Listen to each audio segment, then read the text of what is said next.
Yan, nako, nakakagalit yan. Talagang nagagalit ako dyan. Hindi lang ako nababahala. I'm not just concerned. I'm really enraged. Na hindi ko alam kung bakit ganyan ang estilo ng iba nating mga politiko, ng mga kandidato, mga kalalakihan, na resorting to misogynistic attacks, sexist jokes. Kahit ba ang sadya nila ay para magpatawa, at ang sadya nila ay yan ay parang jokes, hindi ko nakakatawa yan eh.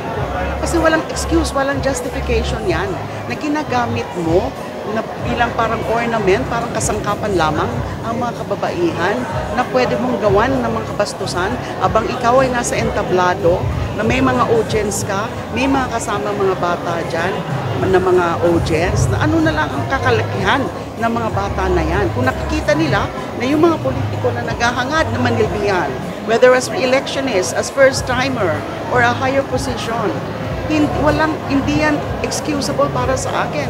Tsaka bilang kasi karamihan naman dyan, mga re-electionist na rin. At dati na rin silang naglilingkod sa bayan. At dapat alam nila yung mga batas na katulad ng Magna Carta of Women, yung Safe Spaces Act, na malinaw na bahawal na niyan. Kung several decades ago ay okay lang, tinatanggap generally ng lipunan yung mga ganon, ngayon hindi na po. Hindi na po. Kasi yung women's movement natin ay pinaghirapan yan ng mga women's rights advocates. But do you think, the Comelec is doing their job? Yeah, natutuwa ako that immediately they issued the corresponding show cause orders. Kasi nga, meron silang resolution. Number 1116, issued last February only of this year, na tinuturing na isang election offense. Yung mga ganyan na mga remarks, mga attacks din sa kababaihan, because that is discriminatory to women, and these are considered as gender-based harassment. So bawal, election offense na. So kung election offense na, may karampatang parusa yan, fine and imprisonment from 6 months to 6 years.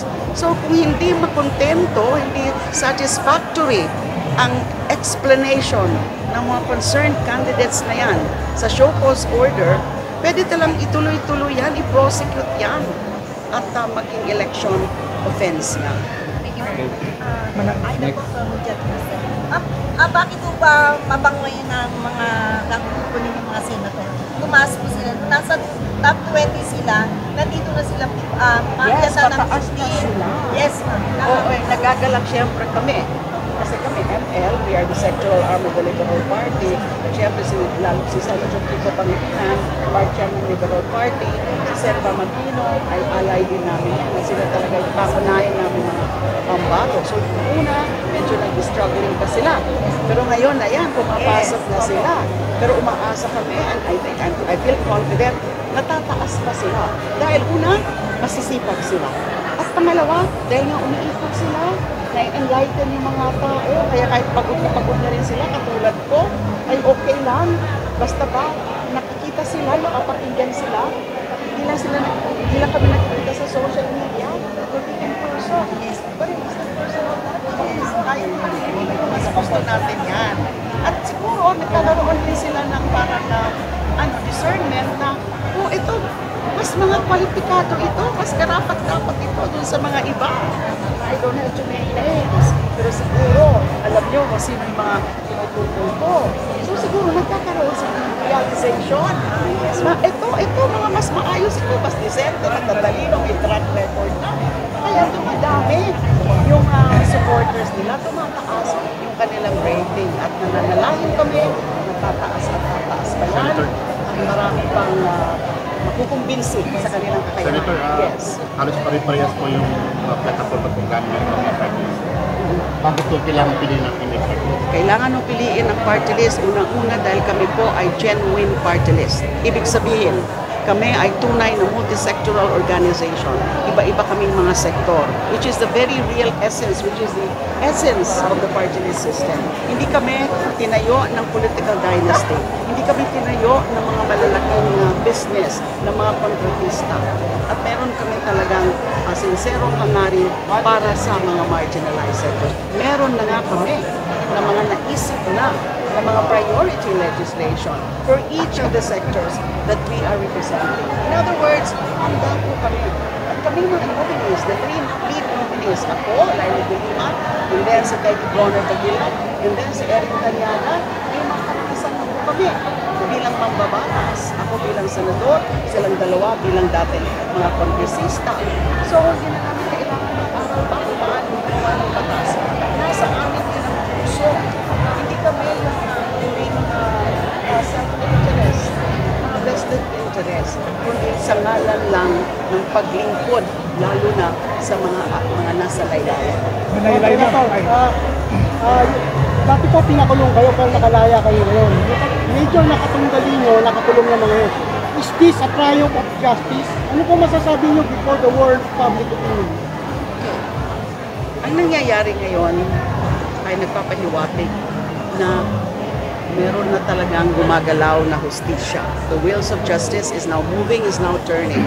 Nandyan ang International Tribunal with competent jurisdiction, yung ICC. Ito yung matagal-tagal ko nang hinahangad.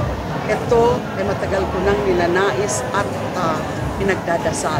Dahil nakita ko nga na walang nagiging hustisya dun sa mga biktima ng EJKs. Mga thousands of our fellow Filipinos, poor Filipinos, killed in the name of war on drugs. Pero yung ICC, nakita naman natin sineryoso yung kanilang trabaho. Kaya nagkaroon na sila ng mga handa na sila sa mga ebidensya nila, handa na sila sa pag-prosecute nila kapag magpasya yung ICC Pre-Trial Chamber sa September 2025 na tama yung mga charges, ma-confirm yung mga charges. Hustisya yan para sa akin. Pero umpisa pa lang yan. Kaya kailangan kong manmanan natin ang mga developments sa ICC. Salamat po. Ano po ang tatlo nindong prioridad sa kasi bigyan po tayo ng food while we wait for said people Kasi since we represent 10 sectors, may priority legislation kami for each.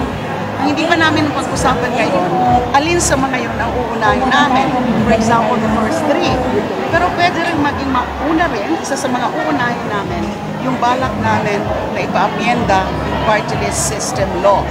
Kasi sa tingin namin, at siguro nakikita nyo naman yan, na inabuso at binabastardize na yung party list system natin. So meron kaming imumungkahi ng mga pagbabago, mga reforma sa party list system. Kasi ang ML ay para sa justisya at reforma. Kasi yung justisya, hindi lamang tungkol sa pagpapakulong sa mga kriminal, sa mga masasamang tao, hindi justisya para doon sa mga nasa laylayan, marami pang nagugutom, walang trabaho, etc. etc. So, ang ano na lang namin is, hindi pa namin ma-pinpoint alin sa kanila ang uunahin namin. Pero meron na po kami mga priority legislation. Habanos po, habanos. We will have